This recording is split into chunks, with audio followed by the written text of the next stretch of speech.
welcome to Taff's Opinion. I am Taff, and this is Taff's opinion on career choices.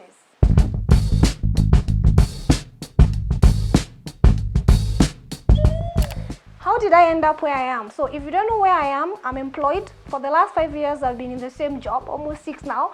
Before then, I was working at an advertising agency, and before then, I was doing my internship contract at a multinational, right? FMCG. So basically, I started working when I was in uni. Before uni, immediately after high school, I started working as an M-Pesa agent. I went to uni, public university, so generally I stayed home for a while. Then I joined uni.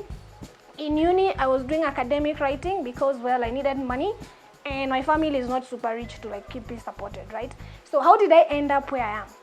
Generally, as a person, when I was younger, my dream was high school, uni, master's, PhD. I've always wanted to have a PhD, right? But then the way life set itself out, I had to figure out how to change this strategy.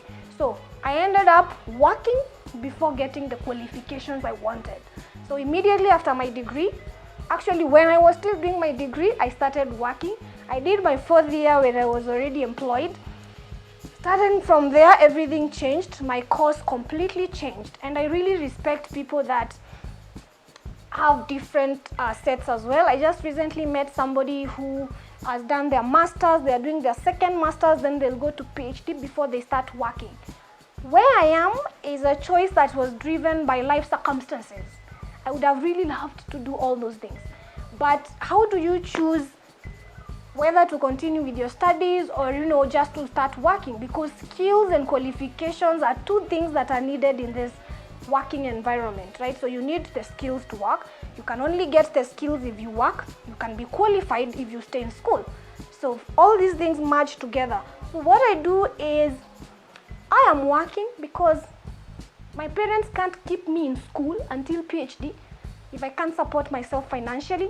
So what I do is take the skills, which is get on the job, work, then now take online courses because the qualifications are important. So I need to get all these certifications. It's a balance, right?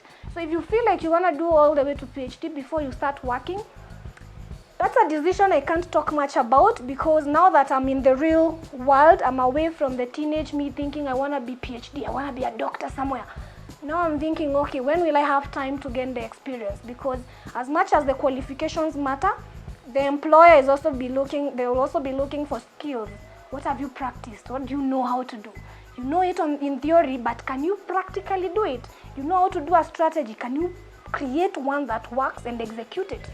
So what I do is, and what I think my opinion on that is, get the skills, try as much as possible to improve your qualifications as you go. The world is moving so fast, super fast. If you don't keep improving your self-study, there are so many courses you can do online. There are so many people you can learn from. Do it. There's no stopping at how much qualifications you can get. So, personally, I'm in the journey of improving. Eventually, I'll get my master's while I'm still working. Eventually, I'll get my PhD. But at the end of it, I'll end up there. So, skills versus qualifications, to me, it's a merger. It's an amalgamation. You have to have them together. So, and you can do it concurrently. You don't have to give up one for the sake of the other. That's my opinion.